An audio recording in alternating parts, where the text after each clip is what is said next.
বিদ্যমান কাঠামোয় নির্বাচন হলে আরেকটি ফ্যাসিবাদ জন্মের শঙ্কায় জামাত। মনোনয়ন বাণিজ্য টিকিয়ে রাখতেই পিআরের বিপক্ষে যাওয়ার অভিযোগ। বিভাগীয় শহরে সমাবেশ। ছুটির দিনে রাকসু নির্বাচনের জমজমাট প্রচার। জুমার নামাজের পর প্রার্থীদের জনসংযোগ। আবাসিক হলগুলোতে শিক্ষার্থীদের লিফলেট বিতরণ ও ভোট প্রার্থনা।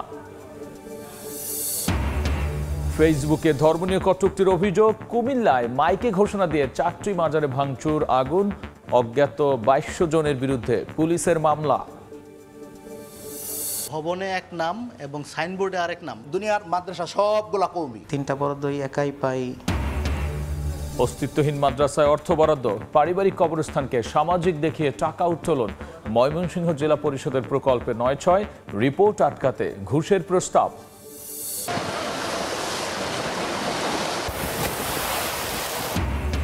উজানের ঢলে রংপুরে দ্বিতীয় তিস্তা সেতু রক্ষা বাঁধে ভাঙন।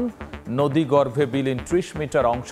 শেরপুরে পাহাড়ি ঢলের পানিতে ডুবে নিখোঁজ যুবকের মরদেহ উদ্ধার।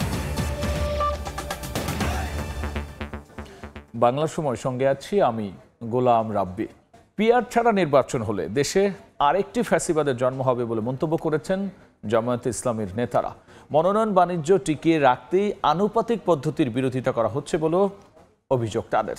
হুঁশিয়ারি দিয়ে বলেছেন, পেশি শক্তির প্রভাব খাটিয়ে ক্ষমতা কুক্ষিগত করার দিন শেষ। 5 দফা দাবিতে বিভাগীয় শহরে জামায়াতের বিক্ষোভ সমাবেশে নেতারা বলেছেন, সুষ্ঠু নির্বাচনের স্বার্থে পিআর পদ্ধতির বিকল্প নেই।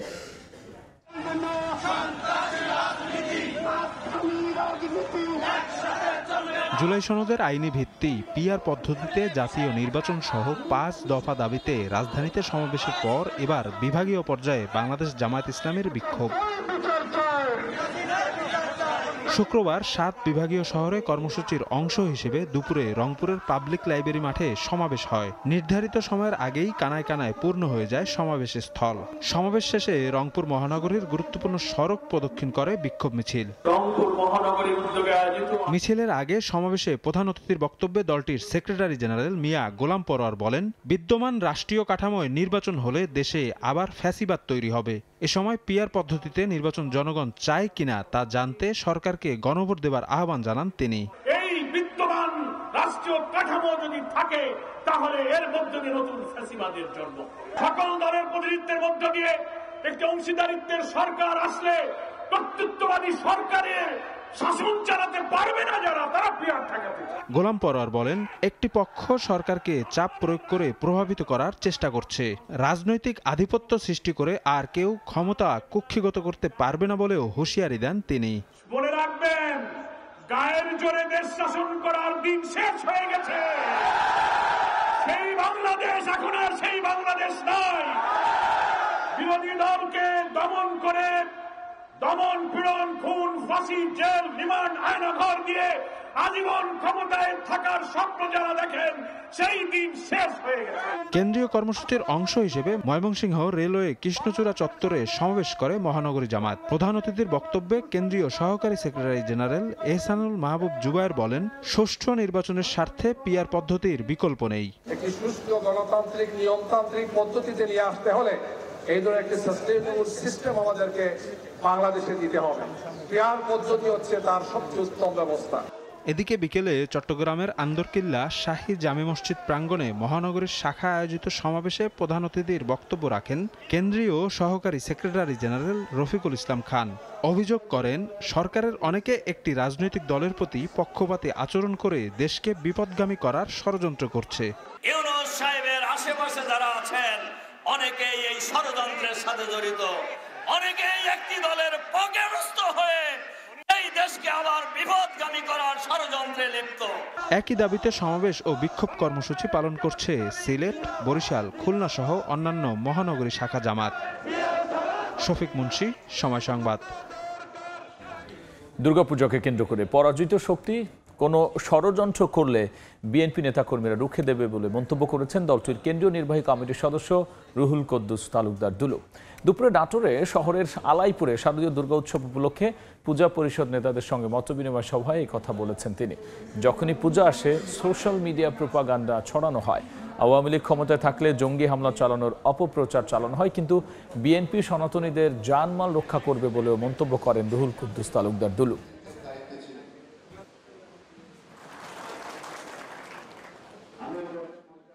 ষড়যন্ত্র এবং চক্রান্ত রুখতে আমরা বিএনপির নেতাকর্মীরা সংখ্যালঘু সম্প্রদায়ের পাশে আপনাদেরকে আমি আশ্বস্ত করছি। আমাদের নেতা তারেক রহমান সাহেব বলেছেন আপনাদের পাশে থাকার জন্য নির্দেশ দিয়েছে। সংখ্যালঘু সম্প্রদায়ের জানমাল রক্ষা করবে বিএনপি। সংসদে নিম্নকক্ষ হবে আসন ভিত্তিক ও উচ্চকক্ষ পিআর পদ্ধতিতে। দুটোরই ইতিবাচক ও নেতিবাচক দিক থাকলেও এটা হওয়া দরকার। সব দলের ঐক্যমতে পৌঁছানোর মাধ্যমে একটি সুষ্ঠু নিরপেক্ষ নির্বাচন হবে বলে জানিয়েছেন নির্বাচন ব্যবস্থা সংস্কার কমিশনের প্রধান বদিউল আলম মজুমদার। সকালে মেহেরপুরের গাংনীতে মতবিনিময় সভায় তিনি একথা বলেন। নিম্নকক্ষে হবে আসন ভিত্তিক যে বর্তমান যে পদ্ধতি আছে, আর উচ্চকক্ষ হবে পিআর পদ্ধতিতে, আনুপাতিক পদ্ধতির ভিত্তিতে। আমি আশাবাদী যে আমরা একটা তরি ফিরবে। আমি আশাবাদী যে আমরা ঐক্যমতে পৌঁছতে পারবো। রাকসু নির্বাচন সামনে রেখে উৎসব মুখর রাজশাহী বিশ্ববিদ্যালয়। পরিবহন মার্কেট, মসজিদ প্রাঙ্গণ ও আবাসিক হলগুলোতে প্রচার চালাচ্ছেন প্রার্থীরা। পোষ্য কোটা ফিরিয়ে না আনার দাবিতে বিক্ষোভও করেন তারা। শিক্ষার্থীরা বলছেন পোষ্য কোটা সামনে এনে নির্বাচন বানচালের ষড়যন্ত্র করছে প্রশাসন। তবে প্রশাসন বলছে কোটার আন্দোলনে চিন্তিত নন, সুষ্ঠু ও অবাধ নির্বাচন করবেন তারা। আব্দুল সালামের ছবিতে মওদুদ রানার রিপোর্ট। 5 দিন পরেই রাজশাহী বিশ্ববিদ্যালয়ের কেন্দ্রীয় ছাত্র সংসদ, সিনেট ছাত্র প্রতিনিধি ও হল সংসদ নির্বাচন। জুম্মার নামাজ আদায় শেষে কেন্দ্রীয় মসজিদ প্রাঙ্গণে উৎসবমুখর পরিবেশে প্রচারণা চালান প্রার্থীরা। শুক্রবার সকাল থেকেই ক্যাম্পাস ও আবাসিক হলগুলোতে জোরে সোরে প্রচারণা চালান প্রার্থীরা। যাকে যোগ্য মনে হবে তাকেই আপনারা ভোট দেন, কিন্তু আপনারা ভোটে অংশগ্রহণ করেন। যারা রাকসুতে নির্বাচিত হবে তাদের কাছে প্রথম দাবি থাকবে যে আমাদের বিশ্ববিদ্যালয়টাকে একটু সংস্কার করা। পোষ্য কোটা ফিরিয়ে না আনার দাবিতে ক্যাম্পাসে বিক্ষোভ করেন শিক্ষার্থীরা। এর আগে বৃহস্পতিবার রাতে 4.5 ঘন্টা অবস্থান নিয়ে বিক্ষোভ করেন তারা। 2 জানুয়ারি শিক্ষার্থীদের আন্দোলনের মুখে পোষ্য কোটা বাতিল হয়। শিক্ষার্থীদের অভিযোগ, পোষ্য কোটা সামনে এনে রাকসু নির্বাচন বাতিলের ষড়যন্ত্র করছে প্রশাসন। রাকসুকে নষ্ট করে দেওয়ার জন্যই কিন্তু এই সময়ে পোষ্য কোটা ইস্যুকে নিয়ে আসা হয়েছে। দীর্ঘ 2 মাস সংগ্রাম লড়াইয়ের পরে আমরা পোষ্য কোটা বাতিল করেছিলাম। কালকে দেখি হঠাৎ করে একটা পক্ষ আমাদের প্রশাসনের পক্ষ থেকে জানানো হয়েছে সেটা পুনর্বহাল করেছে। একদিকে রাকসু নির্বাচনকে সফলভাবে করতে হবে, অন্যদিকে পোষ্য কোটাকে আমরা কোনোভাবে পুনর্বহাল হতে দেব না। এক্ষেত্রে আমাদের যা যা করণীয়, আমাদের রক্তের শেষ বিন্দু পর্যন্ত আমরা লড়াই করে যাব। এদিকে শিক্ষার্থীদের চাপে প্রশাসন আবারও পোষ্য কোটা বাতিলের সিদ্ধান্ত নিলে কঠোর আন্দোলনের হুঁশিয়ারি শিক্ষক, কর্মকর্তা ও কর্মচারীদের একাংশের। বিশ্ববিদ্যালয় প্রশাসন বলছে সব পক্ষের সঙ্গে আলোচনা করে উৎসবমুখর পরিবেশে নির্বাচন সম্পন্ন করতে বদ্ধপরিকর তারা। অধিকার থেকে আমাদের বঞ্চিত করা হয়। রাকসু নির্বাচনের পরপরই আমরা এত বৃহত্তর আন্দোলনের কর্মসূচি ঘোষণা করব যে বিশ্ববিদ্যালয়ে একদিনও সচল থাকবে না যতদিন পর্যন্ত আমাদের দাবি আদায় না হবে। তো আমি আশা করছি যে ইলেকশন ইনশাআল্লাহ সবাই চেষ্টা করলে হয়ে যাবে। সরকারের উচ্চ পর্যায়ে কি চাই তার চেয়ে গুরুত্বপূর্ণ হচ্ছে যে আমাদের ছাত্রছাত্রীরা এবং আমরা কি চাই। আমরা সুন্দর একটা ইউনিভার্সিটি চাই আর কি। আগামী 25 সেপ্টেম্বর বিশ্ববিদ্যালয়ের 9টি একাডেমিক ভবনের 17টি কেন্দ্রে ভোট গ্রহণের কথা রয়েছে। মওদুদ রানা, সময় সংবাদ, রাজশাহী। কুমিল্লার হোমনায় 4টি মাজার ভাঙচুর ও আগুন দেওয়ার ঘটনায় অজ্ঞাত 2200 জনের বিরুদ্ধে মামলা করা হয়েছে।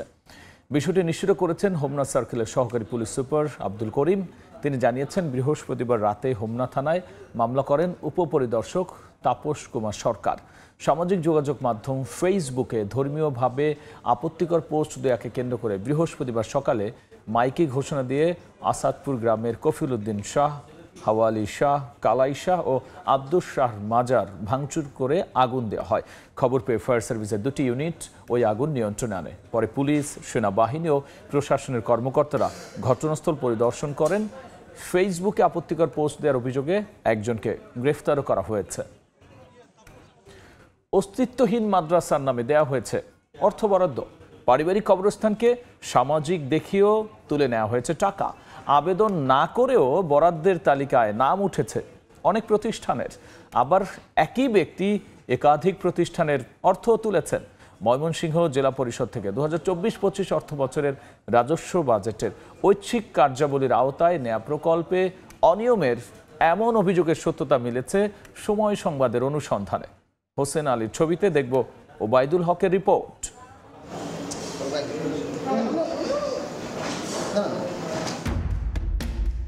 ময়মনসিংহ জেলা পরিষদে 2024-25 অর্থ বছরে রাজস্ব বাজেটের জনস্বাস্থ্য উপখাতে 47টি প্রকল্পে 86,50,000 টাকা বরাদ্দ দেওয়া হয়। এর মধ্যে সদর উপজেলার ভাবখালী ইউনিয়নেই নেওয়া হয় 35 লাখ টাকা ব্যয়ে 17টি প্রকল্প, যার বেশিরভাগ কওমি মাদ্রাসার উন্নয়ন এবং বাস্তবায়ন প্রকল্প কমিটির হাতে। একটি ইউনিয়নে জেলা পরিষদ থেকে এত বরাদ্দ কিভাবে গেল এ নিয়ে প্রশ্ন ওঠে। সেই প্রশ্নের উত্তর খুঁজতে ভাবখালী ইউনিয়নে সময় সংবাদ।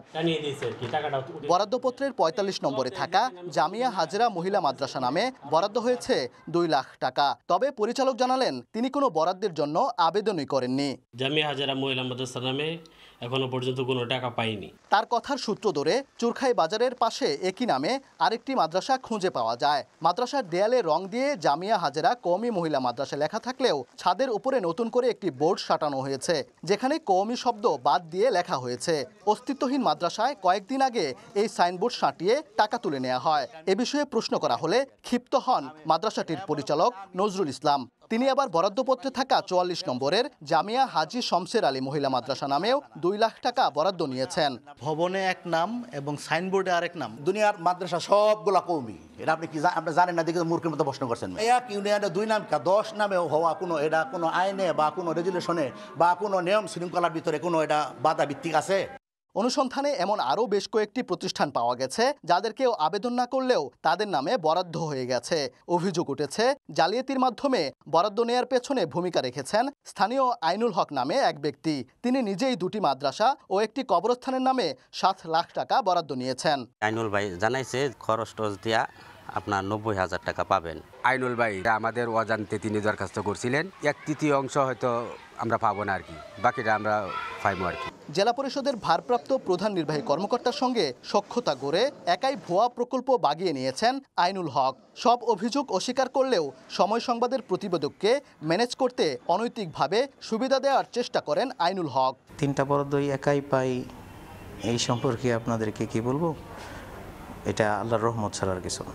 অনিয়ম নজরে আনলে খতিয়ে দেখার কথা বললেও কারো যোগ সাজসে বরাদ্দ দেওয়ার ব্যাপারটি অস্বীকার করেছেন জেলা পরিষদের প্রধান নির্বাহী কর্মকর্তা। তবে তদন্ত করে ব্যবস্থা নেওয়ার আশ্বাস জেলা পরিষদ প্রশাসকের। এটার সাথে তো আমি সিইও হিসেবে একাই না, এটার সাথে তো প্রশাসক আছে। তখন দেখা যায় যে এর বেশিরভাগই ডিস্ট্রিবিউশন হয় প্রশাসক কর্তৃক। সংশ্লিষ্ট যারা সহকারী প্রকৌশলী বা অফিস সহকারী, আমিও যদি মনে করি যে আমি জ্ঞাতসারে এটার সাথে জড়িত, আমারও অবশ্যই পানিশমেন্ট হওয়া উচিত। এরই মধ্যে বরাদ্দের টাকা আত্মসাতের অভিযোগ এনে জেলা পরিষদের প্রশাসক বরাবর অভিযোগ করেছে একাধিক প্রতিষ্ঠান।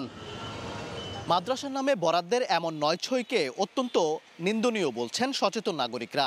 তাদের চাওয়া এমন অনিয়মের পেছনে যারাই জড়িত তাদেরকে যেন আনা হয় দৃষ্টান্তমূলক শাস্তির আওতায়। ওবায়দুল হক, সময় সংবাদ, ময়মনসিংহ। ভারপ্রাপ্ত প্রধান শিক্ষক হয়ে নিজেকেই দিয়েছেন সহকারী প্রধান শিক্ষক পদে নিয়োগ। তারপর 6 বছর নিয়েছেন 2 পদের বেতন ভাতা। চাঞ্চল্যকর এই ঘটনা কিশোরগঞ্জের বালিয়া উচ্চ বিদ্যালয়। প্রাথমিকভাবে অভিযোগের সত্যতা নিশ্চিত করেছেন বর্তমান প্রধান শিক্ষক ও পরিচালনা কমিটির সভাপতি। তদন্ত শুরু করেছে জেলা শিক্ষা অফিসও। প্রতিবেদন পেলেই ব্যবস্থা নেওয়ার কথা জানিয়েছে কর্তৃপক্ষ। নূর মোহাম্মদের পাঠানো তথ্য ছবি নিয়ে দেখব বিস্তারিত। ছিলেন জুনিয়র শিক্ষক, কিন্তু প্রধান শিক্ষকের অবর্তমানে সিনিয়র শিক্ষকদের ডিঙিয়ে হয়ে যান বিদ্যালয়ের ভারপ্রাপ্ত প্রধান শিক্ষক। আর সে পদে থেকেই নিজেকে নিয়োগ দেন সহকারী প্রধান শিক্ষক হিসেবে। কিশোরগঞ্জের করিমগঞ্জ উপজেলার বালিয়া উচ্চ বিদ্যালয়ের সাবেক ভারপ্রাপ্ত প্রধান শিক্ষক ও বর্তমান সহকারী প্রধান শিক্ষক মোহাম্মদ শামস উদ্দিনের বিরুদ্ধে উঠেছে এমন অভিযোগ। ভারপ্রাপ্ত প্রধান শিক্ষক থাকাকালীন 2012 থেকে 18 সাল পর্যন্ত 6 বছর একই সময়ে 2টি পদের বিপরীতে বেতন নিয়েছেন। এতে প্রায় 30 লাখ টাকা অতিরিক্ত নেওয়ার অভিযোগ উঠেছে তার বিরুদ্ধে। এ ঘটনায় গত 25 জুন মোহাম্মদ আব্দুর রহিম নামের স্থানীয় এক ব্যক্তি জেলা প্রশাসকের কাছে লিখিত অভিযোগ করেন। বিষয়টি তদন্ত করে করিমগঞ্জ উপজেলা মাধ্যমিক শিক্ষা কর্মকর্তাকে নির্দেশ দেয় জেলা শিক্ষা অফিস। প্রাথমিকভাবে 2 পদে বেতন নেয়ার সত্যতা পাওয়া গেছে বলে জানালেন বিদ্যালয়টির বর্তমান প্রধান শিক্ষক ও পরিচালনা কমিটির সভাপতি। বিচার বা এটা তদন্তটা মানে আমরা চাই, যদি আমার বাপ হতো তারা মানে সঠিক বিচার হোক, এটা আমরা চাই। একটা সহকারী প্রধান শিক্ষক হিসেবে আর একটা ভারপ্রাপ্ত প্রধান শিক্ষক হিসেবে সে 2টা বেতন নিয়েছে, এটা কাগজপত্র তার স্বাক্ষর সহ সব কিছু আছে। উপজেলা শিক্ষা অফিসার, জেলা শিক্ষা অফিসার বিষয়টা তদন্ত করছে, তাদের সাথে পরামর্শ করে, ইউনূস স্যারের সাথে পরামর্শ করে আমি পরবর্তী পদক্ষেপ গ্রহণ করব। তবে অভিযুক্ত শিক্ষকের দাবি নিয়মের বাইরে কোনো কাজ করেননি তিনি। আমি দায়িত্ব পালনকালীন অর্থনৈতিক বা একাডেমিক কোনো কাজে নিয়মের বাইরে আমি কোনো কাজ করি নাই। আর তদন্ত প্রতিবেদন অনুযায়ী ব্যবস্থা নেওয়ার কথা জানান জেলা শিক্ষা কর্মকর্তা। সাবেক ভারপ্রাপ্ত প্রধান শিক্ষকের তদন্তটা দায়িত্ব দেওয়া হয়েছে উপজেলা মাধ্যমিক শিক্ষা অফিসার করিমগঞ্জকে। আমরা বলেছি অ্যাজ আর্লি অ্যাজ পসিবল রিপোর্টটা দেওয়ার জন্য, ওইটারও রিপোর্ট আসলে তখন আমরা ব্যবস্থা নিতে পারবো। 1969 সালে প্রতিষ্ঠিত বালিয়া উচ্চ বিদ্যালয়ে 11 জন শিক্ষক ও 635 জন শিক্ষার্থী রয়েছে। সময় সংবাদ, কিশোরগঞ্জ। উজানের ঢলে রংপুরে দ্বিতীয় তিস্তা সেতু রক্ষা বাঁধে তীব্র ভাঙন দেখা দিয়েছে। এরই মধ্যে নদী গর্ভে বিলীন হয়ে গেছে প্রায় 30 মিটার অংশ। অন্যদিকে শেরপুরে মহারশি নদীতে পাহাড়ি ঢলের পানিতে ডুবে নিখোঁজ যুবকের মরদেহ উদ্ধার করা হয়েছে। এ নিয়ে পাহাড়ি ঢলে মৃত্যু হলো 2 জনের।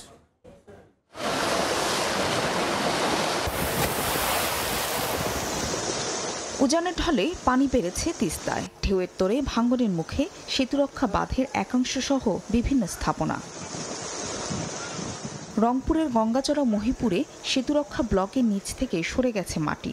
এতে 70 ফুট গর্তের সৃষ্টি হয়েছে। এমন পরিস্থিতিতে ভাঙনের ঝুঁকিতে রয়েছে সেতু, লালমনিরহাট রংপুর সংযোগ সড়ক সহ কয়েকটি গ্রাম। বড় ধরনের ক্ষয়ক্ষতি এড়াতে দ্রুত ব্যবস্থা নেওয়ার দাবি স্থানীয়দের। আমাদের এখানে 20 কে 20 সম্পত্তি আমরা সব ধ্বংস হয়ে গেছে। খেত খালা সমস্ত রূপে নষ্ট হয়ে যাওয়া সম্ভব না, ঝুঁকিপূর্ণ পড়ে গেছে। মাথাটা ভাঙছে, এখনো আছে, এখনো রক্ষা করা সম্ভব। এটা তো এলজিটির আন্ডারে হয়েছে কাজ, এটা যদি উদ্যোগ নেয় তাহলে এখনো সম্ভব আটকা। তিস্তা মহাপরিকল্পনা বাস্তবায়ন করুক সরকার, করলে হয়তো বা আমরা এই তিস্তা নদীর ভাঙ্গন থেকে রক্ষা পাবো। এই অবস্থায় ঢাকা থেকে গিয়ে ঘটনাস্থল পরিদর্শন করে প্রয়োজনীয় ব্যবস্থা নেওয়ার আশ্বাস দিয়েছে এলজিইডির কারিগরি দল। ড্রাই সিজনে কাজগুলা বেশি ত্বরান্বিত হয়, যেহেতু এখন ফ্লাড সিজন। আমি মনে করি যে এই ফ্লাড সিজনে যদি কাজ করার সুযোগ থাকে এটা করা হবে। এর আগে পাহাড়ি ঢলে নিম্নাঞ্চল প্লাবিত হয়, তবে বৃহস্পতিবার রাত থেকেই নামছে পানি। এদিকে পরিস্থিতি স্বাভাবিক হওয়ায় শুক্রবার সকালে বন্ধ করে দেওয়া হয়েছে কাপ্তাই বাঁধের সব জলকপাট। তবে হ্রদের পানি বাড়লে আবারও জলকপাট খুলে দেওয়া হবে বলে জানিয়েছে কাপ্তাই কর্ণফুলী বিদ্যুৎ কেন্দ্র কর্তৃপক্ষ। ফাহরিয়া ফারজানা, সময় সংবাদ। কক্সবাজারে গাড়ি থামিয়ে ডাকাতির সময় মারধরে এক যুবক নিহত হয়েছেন, আহত হয়েছেন আরও 4 জন। বৃহস্পতিবার চকরিয়ার মালুমঘাট এলাকায় রশির ফাঁদ দিয়ে 2টি মোটরসাইকেলে গতিরোধ করে ডাকাতেরা। এ সময় মোটরসাইকেলে থাকা 5 আরোহীকে মারধর করে তারা। এক পর্যায়ে টাকা, মোবাইল ফোন সহ ব্যাগ লুট করে পালিয়ে যায় ডাকাতরা। পরে আহত অবস্থায় 5 জনকে উদ্ধার করে চকরিয়া উপজেলা স্বাস্থ্য কমপ্লেক্সে নিলে 1 জনকে মৃত ঘোষণা করেন চিকিৎসক।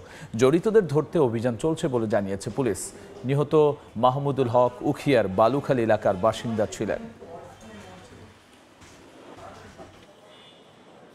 এদিকে ঝিনাইদহে চোর সন্দেহে গণপিটুনির 2 দিন পর চিকিৎসাধীন অবস্থায় এক ব্যক্তির মৃত্যু হয়েছে। গত 17 সেপ্টেম্বর রাতে সদর হাসপাতালে এক রোগীর ব্যাগ থেকে 400 টাকা চুরির অভিযোগে সুজন মালকে ধরে কয়েক দফায় গণপিটুনি দেওয়া হয়। পরদিন সে শ্বশুর বাড়িতে ফেরত গেলেও সেখানে ঠাঁই না পেয়ে চলে যান। পরে স্থানীয়রা অসুস্থ অবস্থায় তাকে উদ্ধার করে হাসপাতালে ভর্তি করে। সেখানে চিকিৎসাধীন অবস্থায় মারা যান তিনি।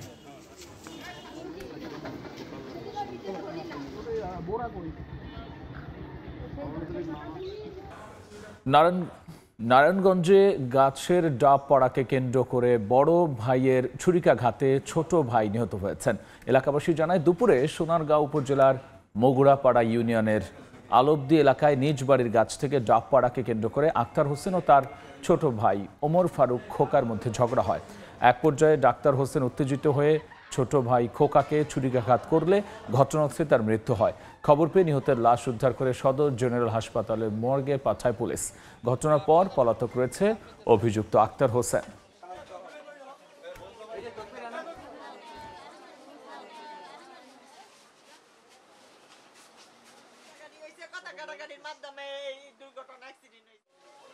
নরসিংদীর আলোকবালিতে ফের সন্ত্রাসী হামলায় গুলিবিদ্ধ হয়ে এক নারী নিহত হয়েছেন। স্থানীয়রা জানিয়েছেন, সদর উপজেলার চরাঞ্চল আলোকবাড়ি ইউনিয়নের সাতপাড়া গ্রামে বিএনপির দুই পক্ষের মধ্যে উত্তেজনা বিরাজ করছে। এরই জেরে দুপুরে এক পক্ষের ছোড়া গুলিতে ফেরদৌসী আক্তার নামে এক গৃহবধূ ঘটনাস্থলে মারা যান। অপ্রীতিকর ঘটনা এড়াতে অতিরিক্ত পুলিশ র্যাব মোতায়েন করা হয়েছে। এর আগে গতকাল দুপক্ষের সংঘর্ষে ইদন মিয়া নামে বিএনপির এক কর্মী নিহত ও 5 জন আহত হয়। সুনামগঞ্জে ওয়ার্ড কমিটি গঠনকে কেন্দ্র করে বিএনপির দুপক্ষের সংঘর্ষ হয়েছে। এতে প্রাণ গেছে, একজনের আহত হয়েছেন অন্তত 10 জন। এই ঘটনায় 4 জনকে গ্রেফতার করা হয়েছে। স্থানীয়রা জানিয়েছেন, দীর্ঘদিন ধরে জামালগঞ্জের সদর ইউনিয়নের ওয়ার্ড কমিটি গঠন নিয়ে সাবেক চেয়ারম্যান এবং উপজেলা বিএনপির আহ্বায়ক কমিটির সদস্য সাজ্জাদ মাহমুদ তালুকদার ও ইউপি সদস্য ও বিএনপি নেতা কামরুল ইসলামের সমর্থকদের মধ্যে বিরোধ চলছিল। এরই জেরে দুপুরে লক্ষ্মীপুর গ্রামে সংঘর্ষে জড়ায় দুপক্ষেতে শেজাউল ইসলাম নামে একজন নিহত হন। আহত হন অন্তত 10 জন। তাদের উদ্ধার করে স্থানীয় উপজেলা স্বাস্থ্য কমপ্লেক্স ও সিলেট ওসমানী মেডিকেলে পাঠানো হয়। ঝিনাইদহে আধিপত্যের জেরে দুদল গ্রামবাসীর সংঘর্ষে অন্তত 5 জন আহত হয়েছেন।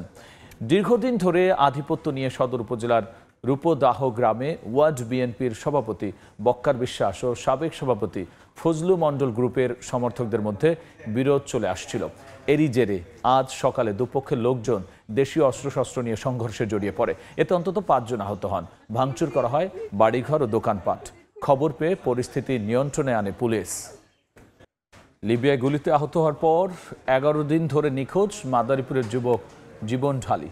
স্বজনরা জানিয়েছেন, 6 মাস আগে সদর উপজেলার ঝিকরহাটি গ্রামের মানব পাচারকারী চক্রের সদস্য রাসেল খানের প্রলোভনে অবৈধভাবে ইতালির উদ্দেশ্যে বাড়ি ছাড়েন জীবন। পরে তাকে লিবিয়ায় জিম্মি করে পরিবারের কাছ থেকে কয়েক লাখ টাকা আদায় করে দালাল চক্র। গত 8 সেপ্টেম্বর একটি ঘরে বন্দী করে সেখানে থাকা বিভিন্ন দেশের যুবকদের এলোপাতাড়ি গুলি করে লিবিয়ার দালাল চক্র।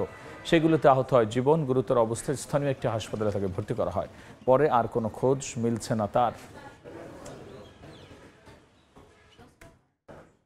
নওগাঁ মেহেরপুর সীমান্ত দিয়ে 20 বাংলাদেশিকে ফেরত পাঠিয়েছে বিএসএফ। বিজিবি জানায়, নওগাঁর পত্নীতলা সীমান্ত দিয়ে 16 জনকে বাংলাদেশে পাঠায় বিএসএফ। ভোরে একটি টহল দল ঘুরকি গ্রামে চা দোকান থেকে তাদের আটক করে। এদিকে মেহেরপুরে মুজিবনগর সীমান্তে পতাকা বৈঠকে শিশুসহ একই পরিবারের 4 সদস্যকে বিজিবির কাছে হস্তান্তর করে বিএসএফ।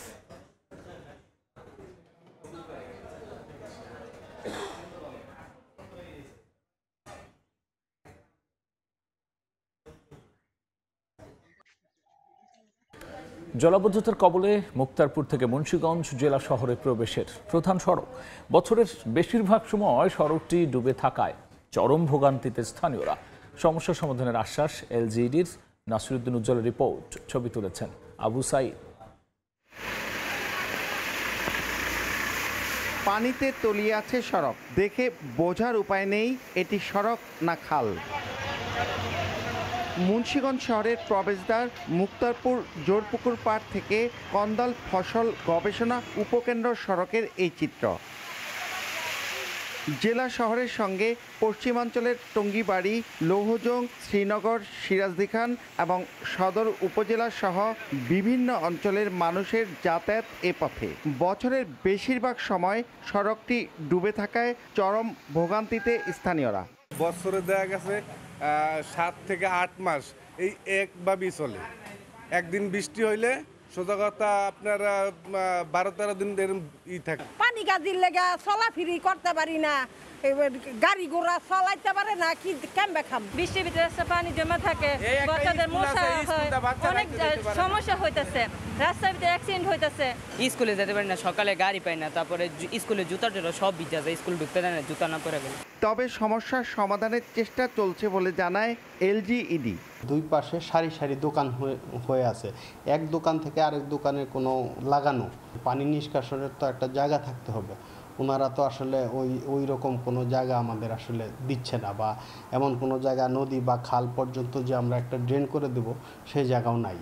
এই হলো আমাদের আসলে, এই কারণে আসলে ওইখানে আমাদের জলাবদ্ধতা হচ্ছে।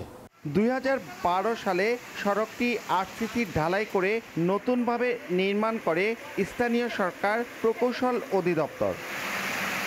মুক্তারপুর থেকে জেলা শহরে প্রবেশের 2 কিলোমিটার দীর্ঘ এই রাস্তার অন্তত 300 মিটার জুড়ে এরকম স্থায়ী জলাবদ্ধতার রূপ ধারণ করেছে।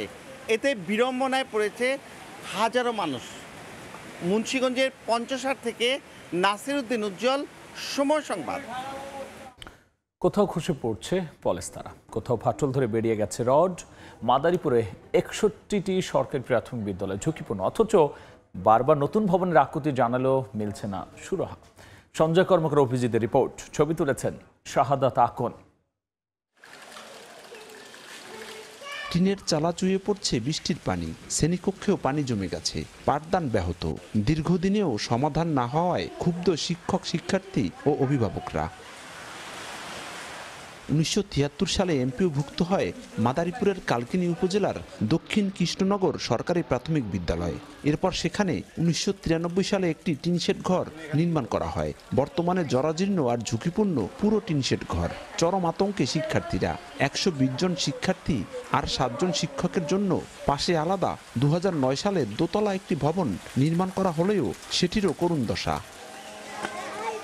এদিকে সদর উপজেলার কোলচরি নিজগ্রাম এলাকার ক খ গ সরকারি প্রাথমিক বিদ্যালয়ে জীবনের ঝুঁকি নিয়ে শ্রেণীকক্ষে পাঠদানে অংশ নিচ্ছে শিক্ষার্থীরা। কখনো ভবন থেকে খসে পড়ছে পলেস্তারা।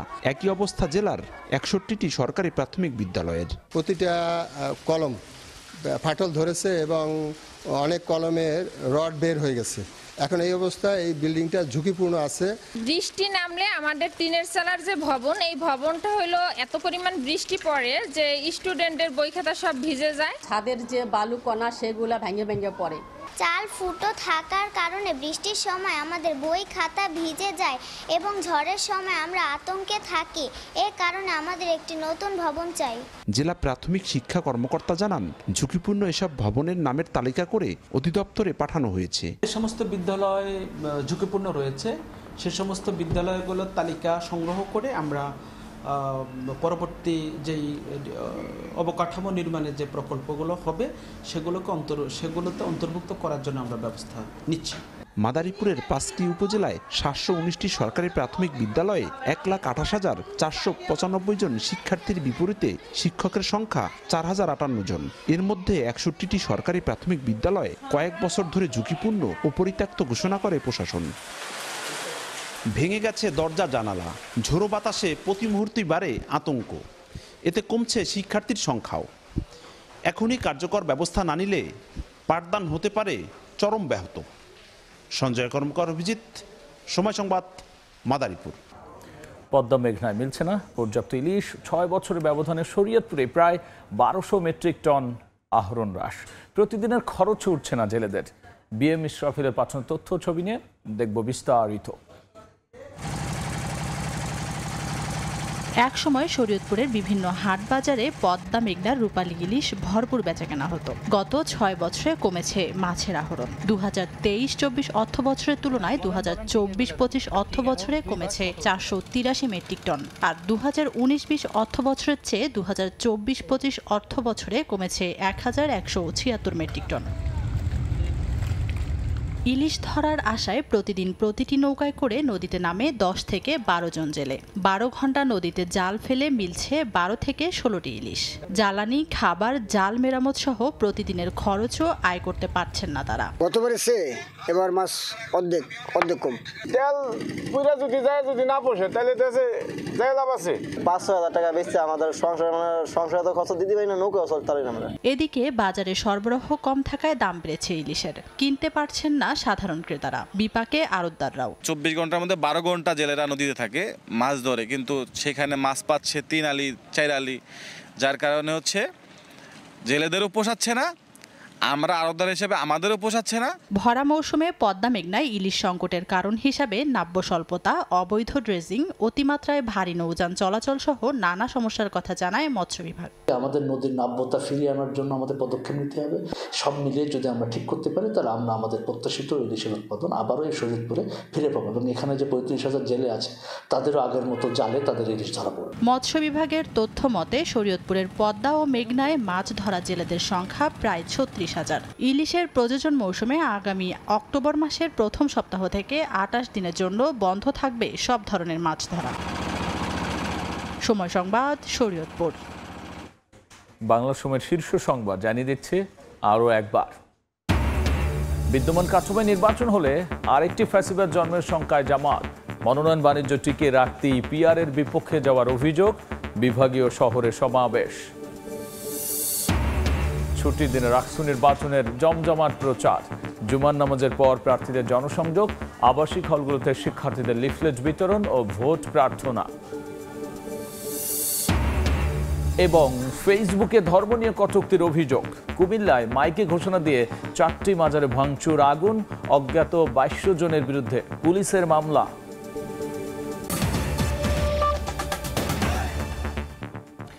এই ছিল আমার কাছে থাকা বাংলা সময়। এরপর সন্ধ্যার সময় নিয়ে যুক্ত হবেন সহকর্মী মাকসুম আলম খান। গোলাম রাব্বি, আপনাকে ধন্যবাদ। সন্ধ্যার সময় নিয়ে ফিরছি কিছুক্ষণ পর, সঙ্গেই থাকুন সময়ের।